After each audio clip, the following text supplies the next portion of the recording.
جگہ جن کے پاس نہیں ہے۔ پیدائش 34 باب اور اس کی پہلی آیت سے 34 پیدائش 34 پہلی آیت سے، اور لیا کی بیٹی دینا جو یعقوب سے اس کے پیدا ہوئی تھی اس ملک کی لڑکیوں کے دیکھنے کو باہر گئی، تب اس ملک کے امیر حمور کے بیٹے سخر نے اسے دیکھا اور اسے لے جا کر اس کے ساتھ مباشرت کی اور اسے ذلیل کیا، اور اس کا دل یعقوب کی بیٹی دینا سے لگ گیا، اور اس نے اس لڑکی سے عشق میں میٹھی میٹھی باتیں کی، اور سخر نے اپنے باپ حمور سے کہا کہ اس لڑکی کو میرے لیے بیاہ لا دے۔ کام کے پاک لگ پڑے اور سنے جانے اس کی بڑی برکت ہو۔ سب اپنی آنکھیں بند کریں گے، ہم کی کلام کی شکر گزاری کریں گے۔ اے باپ تو رحمت اور کرم اور فضل سے بھرا ہوا خدا ہے، تیرے بغیر تیرے بنا ہم کچھ بھی نہیں۔ تیرا روح تیرا دبدبا پیارا خدا اس وقت اس جگہ پر مانگ لیتے ہیں۔ آج کا کلام جو تمہیں بخشا تیرا شکر ادا کرتے ہیں۔ پیارا خدا جتنے جانے کے جو موجود ہیں اس کلام کو سن کے ان کو تیرا حوالہ کرتی ہوں، ان کو سننے والے اور سمجھنے والے پیارا خدا روح عطا کرنا۔ پورے ماحول پر تیرے کنٹرول کو مانگتی ہوں پیارا خدا، جب تک میں بولوں بولنے والی میں نہیں بلکہ تیرا پاک روح ہو، جس طرح سے تو چاہتا ہے تو اپنے کلام کو اپنے لوگوں تک پہنچا، تاکہ سارا جلال تیرے نام کی سکون ہو سکے، اس کے نام میں آمین۔ میرے عزیزوں، پیدائشی کتاب کے اندر جو حوالہ پڑھا گیا، ہم جانتے ہیں کہ یعقوب کس کا بیٹا ہے؟ میرے ساتھ رہیے گا۔ یعقوب کس کا بیٹا ہے؟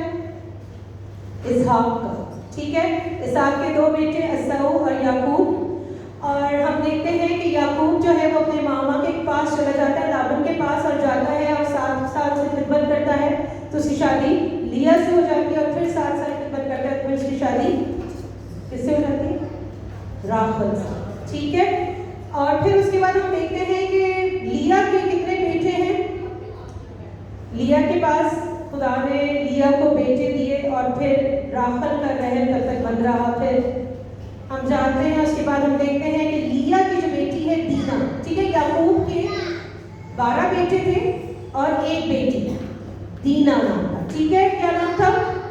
دینا نام تھا۔ اور ہم دیکھتے ہیں کہ جب یعقوب جو ہے وہ اپنے سسر کے گھر سے نکلتا ہے، اس کو بغیر بتائے نکلتا ہے، سسر کے گھر سے نکلتا ہے تو وہ جگہ پہ پڑاؤ ڈالتا ہے، ایک جگہ ٹھہرتا ہے۔ یہ وہ جگہ ہے جہاں پر وہ ٹھہرتا ہے، اور وہاں پر اس کی بیٹی وہاں سے نکل کے دیکھنا چاہتی ہے کہ وہاں کی جو لڑکی ہے ان سے میں ملوں جا کر، وہ جاتی ہے، ان سے ملتی ہے، اور جب وہ جاتی ہے باہر تو وہاں کا جو پرنس ہے، وہاں کا جو شہزادہ ہے سخر، ٹھیک ہے، وہ اس کو ایبڈکٹ کر لیتا ہے، کڈنیپ کر لیتا ہے، اغوا کر لیتا ہے، اور اس کے ساتھ مباشرت کرتا ہے، اس کو ذلیل کرتا ہے، ٹھیک ہے۔ یہ ہمیں بنی اسرائیل قوم کے اندر پہلا ریپ نظر آتا ہے جو ریپ کیس ہے، ٹھیک ہے۔ آج کل میرے عزیزوں، آج کل ہماری بیٹیوں کے ساتھ کیا ہو رہا ہے؟ فورسفل کنورژنز، اغوا، یہ ہمارے مسیحی کلیسیائی بدن کے اندر ایک ناسور ہے۔ خدا ہماری توجہ اس طرف لانا چاہتا ہے کہ ہم اس کے بارے میں سوچیں۔ ہماری بیٹیاں محفوظ نہیں ہیں، فورسفل کنورژنز ہیں، اور اس کے اوپر ہم یہ سوچتے ہیں کہ ہم لاچار ہیں، ہم مائنورٹی، ہم کچھ نہیں کر سکتے، ہماری بیٹیوں کو کوئی اٹھا کے لے جائے تو لے جائے۔ ایسا نہیں ہے میرے عزیزوں، آگے پڑھیں گے۔ آگے لکھا ہے 5ویں آیت میں، اور یعقوب کو معلوم ہوا کہ اس نے اس کی بیٹی دینا کو بے حرمت کیا ہے، اس کے بیٹے چوپایوں کے ساتھ جنگل میں تھے، تو سو یعقوب ان کے آنے تک چپکا رہا۔ تب سخر کا باپ حمور نکل کر یعقوب سے بات چیت کرنے کو اس کے پاس گیا، اور یعقوب کے بیٹے یہ بات سنتے ہی جنگل سے آئے۔